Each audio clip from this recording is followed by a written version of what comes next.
بارك الله في علمنا. Assalamualaikum warahmatullahi wabarakatuh. Alhamdulillahirabbil alamin. Bagaimana kabar anak-anak semua di rumah? Sehat semua ya? Oke. Sebelum kita mulai pelajarannya, belajar di rumah, kita awali dengan berdoa bersama dulu. Mari kita berdoa bersama dulu. Bismillahirrahmanirrahim. Rabbana ftah bainana wa baina qaumina bil haqqi wa anta khairul fatihin. Oke, kemarin kita telah mempelajari tentang pemanasan global. Masih ingat tentang pemanasan global? Kalau ada yang lupa, bisa dibuka-buka kembali LKS-nya. Hari ini kita lanjutkan pelajarannya, yaitu tentang lapisan bumi. Oke, bisa kita mulai ya.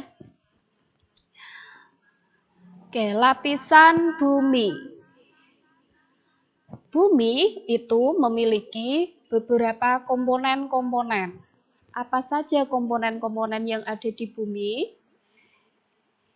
Yang pertama ada komponen atmosfer yang berupa zat gas. Yang kedua ada komponen hidrosfer yang berupa zat cair. Dan yang ketiga ada komponen litosfer berupa padatan.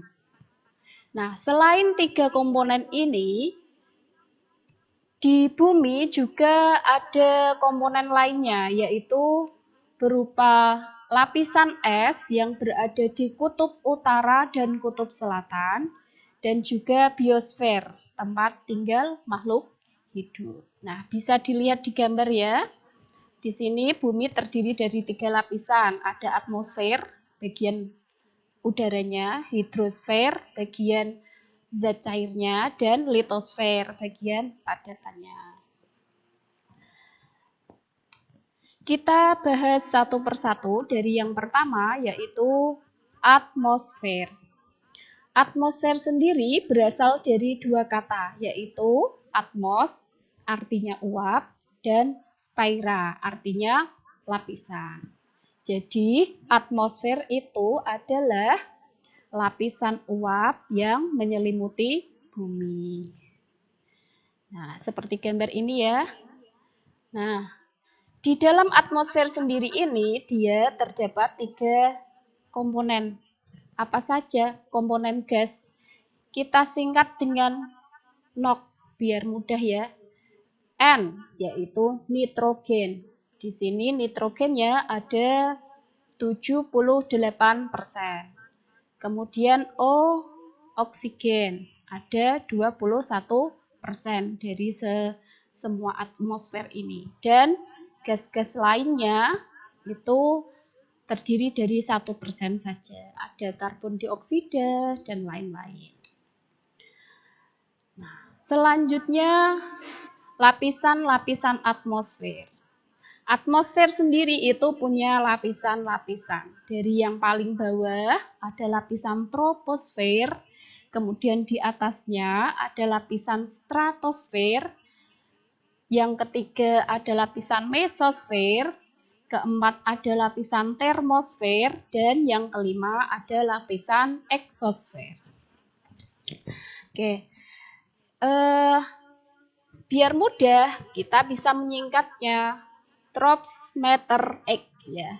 Troposfer, stratosfer, mesosfer, termosfer, dan eksosfer. Apa saja sih yang berkaitan dengan lapisan-lapisan bumi itu? Kita bahas satu persatu. Dari yang pertama ada troposfer. Troposfer ini ketinggiannya di atas permukaan laut, dari dasar ya, itu ke atas tingginya ada 0 sampai 8 km dari permukaan bumi. Atau ada yang bilang 0 sampai 10 km di atas permukaan bumi. Suhunya Setiap naik 100 meter, suhu udaranya turun 0,5 derajat Celcius. Kemudian di sini di troposfer ini juga terjadi semua peristiwa cuaca dan iklim. Ada hujan, panas, terus angin, salju itu juga berada di troposfer ini, di lapisan troposfer. Nah, kemudian lapisan peralihan dari antara troposfer dengan lapisan yang kedua, stratosfer, ini disebut dengan tropopause. Selanjutnya lapisan yang kedua yaitu lapisan stratosfer. Ketinggiannya kita dilanjutkan dari tadi ya, yang 8 km ke atas lagi sampai 50 km dari permukaan bumi. Nah, di sini pada lapisan stratosfer ini juga terdapat lapisan ozon. Kemarin kita belajar pemanasan global, sudah dijelaskan tentang lapisan ozon yang fungsinya untuk melindungi bumi dari sinar ultraviolet. Ini berada pada ketinggian lapisan ozonnya 35 sampai 50 km. Nah, ini berada di lapisan stratosfer. Selanjutnya, di stratosfer ini suhu udara di lapisan bawah stratosfer dapat naik hingga 55 derajat Celcius. Dan kondisi ini disebut dengan isotermis. Dan yang paling penting, di lapisan troposfer ini juga digunakan sebagai aktivitas dari pesawat udara, pesawat terbang. Itu dia terbangnya pada bagian stratosfer karena di sini tidak ada aktivitas cuaca. Jadi pesawat udara tidak dipengaruhi oleh cuaca hujan, badai atau yang lainnya. Di sini tidak ada. Lalu bagian lapisan yang ketiga yaitu lapisan mesosfer. Ketinggiannya berada pada 50 sampai 80 km dari permukaan bumi, di atasnya stratosfer tadi ya. Kemudian naik lagi sampai 80 km, itu bagian mesosfer. Semakin naik udara, suhunya akan semakin turun hingga min 73 derajat Celcius. Ini adalah suhu yang ada di bagian mesosfer. Dan di bagian mesosfer ini melindungi bumi dari meteor dan benda-benda angkasa yang menuju ke bumi. Jadi kalau kita lihat meteor kan kadang seperti hilang gitu ya, ada seperti bintang jatuh hilang. Nah, ini sebenarnya tidak hilang, tapi meteor ini dia terbakar habis di bagian mesosfer. Jadi mesosfer, meteor terbakar habis di bagian ini. Kemudian selanjutnya yaitu termosfer. Ada yang menyebutkan ionosfer karena di bagian termosfer ini juga pada antara termosfer sama lapisan yang terakhir ini terdapat bagian ionosfer. Ketinggiannya pada bagian termosfer ini 82 km sampai 800 km dari permukaan bumi. Nah, kalau untuk bagian ini termosfer, termo, panas ya. Di sini panas bagian suhu termosfer itu mencapai 19.820 derajat Celcius, hampir 20.000 derajat Celcius. Betapa panasnya di termosfer ini ya. Kemudian di antara termosfer sama yang bagian terakhir ini ada ionosfer karena ada ion-ion yang di sini dapat memantulkan gelombang radio. Jadi pada ionosfer ini dia dimanfaatkan untuk gelombang radio. Kemudian di termosfer ini lebih sering disebut dengan lapisan panas atau hot layer ya. Dan yang terakhir jadi lapisan atmosfer ini yaitu bagian eksosfer. Ketinggiannya antara 800 km sampai ke atasnya lagi. Lebih dari 800 km.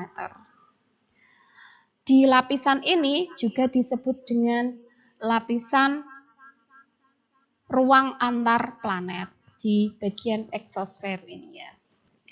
Nah, di bagian eksosfer ini juga terdapat satelit-satelit buatan bumi. Kandungan utama yang ada di eksosfer ini adalah hidrogen. Sehingga satelit-satelit yang ada di bumi ini dia tidak bisa bergerak bebas. Nah, jadi ini dimanfaatkan untuk itu. Nah, kemudian suhu dan tekanan udaranya. Tekanan udara pada lapisan atmosfer ini semakin jauh dari bumi, tekanan udaranya itu semakin rendah. Jadi semakin ke atas, tekanan udaranya semakin rendah. Lalu, kalau suhunya semakin ke atas, maka semakin terasa panas. Oke, dan yang terakhir pada bagian atmosfer ini adalah fungsi dari atmosfer. Apa saja fungsi-fungsinya? Yang pertama sebagai pelindung bumi. Yang kedua, penyeimbang keadaan di dalam dan di luar bumi. Yang ketiga, mengurangi rasa panas yang diberikan langsung oleh cahaya matahari. Keempat, melindungi bumi dari serangan benda-benda luar angkasa. Tadi ya contohnya meteor, kalau mau jatuh ke bumi dia tidak bisa karena pada lapisan mesosfer akan hancur, hangus semua. Dan yang terakhir, menjaga agar gravitasi bumi tetap stabil. Itu adalah fungsi dari atmosfer. Lalu bagian komponen bumi yang kedua ada litosfer. Litosfer berasal dari kata litos dan spaira. Litos artinya padatan, benda padat atau batuan. Nah, spaira artinya lapisan. Jadi, litosfer ini adalah lapisan batuan yang ada di bumi atau seluruh padatan di bumi, termasuk di dalam inti bumi. Kemudian apa saja sih struktur-struktur dari litosfer? Kita bisa perhatikan gambar yang ada di samping ini ya. Yang pertama paling luar itu ada kerak bumi. Kemudian lebih ke dalam lagi ada mantel bumi dan paling dalam ada inti bumi. Dari yang pertama, kerak bumi pada bagian lapisan paling atas ya. Ini terdapat kerak samudra dan kerak benua. Kerak samudra itu yang kaitannya nanti dengan hidrosfer ya. Bagian kerak bumi yang ada di dasar lautan. Kemudian kerak benua ini adalah kerak bumi yang berada di daratan.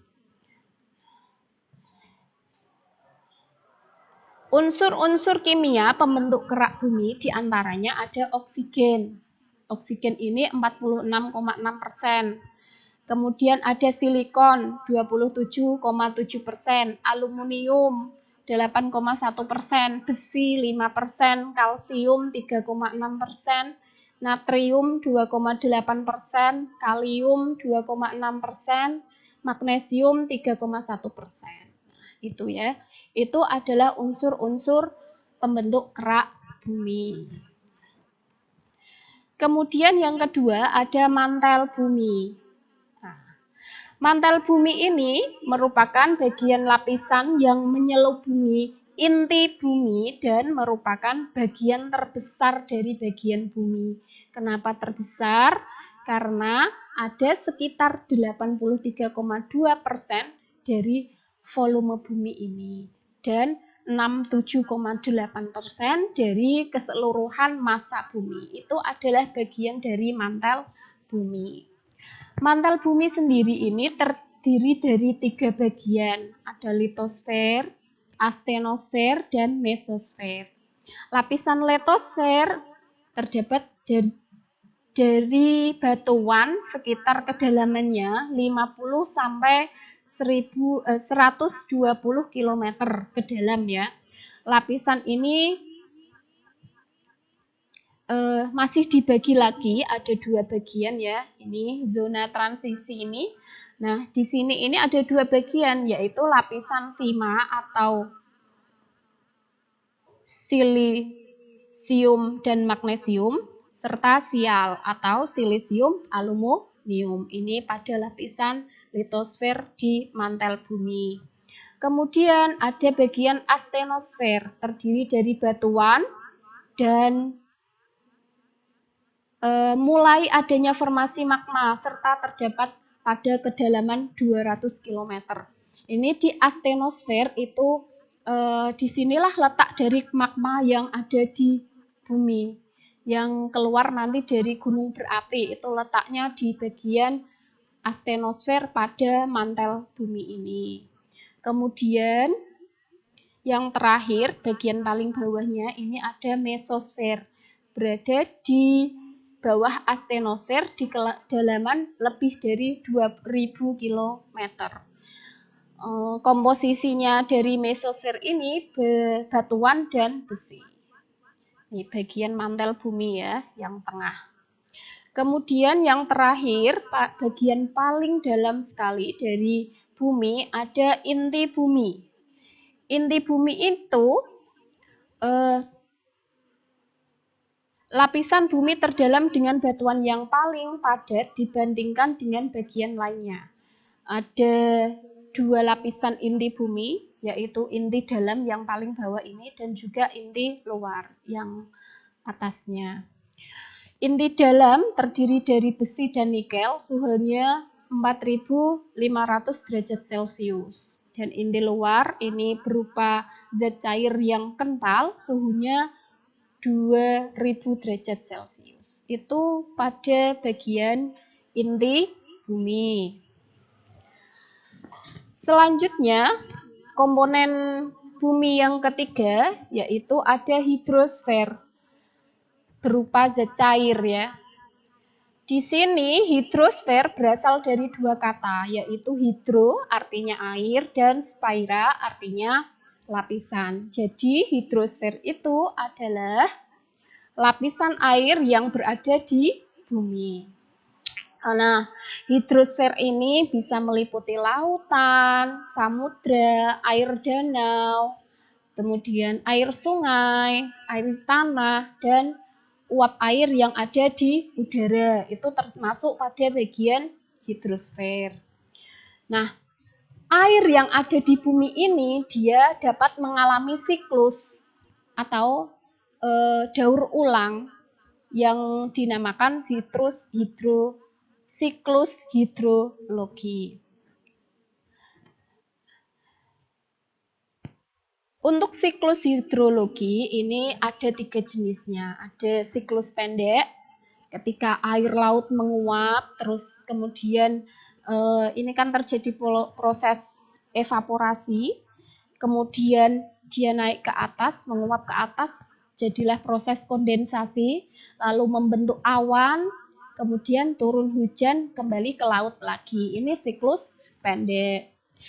Lalu ada yang kedua, siklus menengah.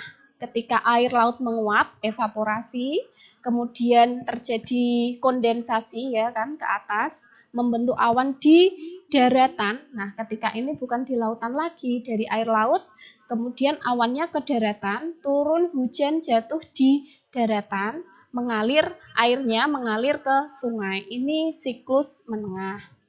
Lalu yang ketiga ada siklus panjang, yaitu ketika air laut menguap, terjadi evaporasi, kemudian kondensasi ya kan, membentuk awan di pegunungan tinggi. Nah, kemudian di sini awan ini jatuh sebagai gletser. Kembali lagi ke laut, mengalir ke sungai. Ini siklus panjang dari siklus hidrologi. Nah, proses siklus airnya bisa dilihat dari gambar ini ya. Nah, ini air laut ketika menguap ke atas terjadi evaporasi, dia berkumpul di awan. Kemudian awan ini bisa kalau jatuh langsung menjadi air hujan di lautan, ini siklusnya pendek. Kemudian kalau misalnya evaporasi ini ke awannya terbawa oleh angin sampai ke daratan. Nah, jadi hujan dan salju ini juga kemudian masuk ke daratan, air hujannya, dan ke sungai, ini terjadi siklus hidrologi yang menengah. Lalu yang terakhir tadi ya, siklus yang ketiga, siklus panjang, ketika air laut ini menguap, jadi evaporasi, kemudian kondensasi membentuk awannya ini di pegunungan sini, kemudian jatuh sebagai gletser, kembali ke laut, mengalir ke sungai. Inilah siklus panjang dari siklus hidrologi.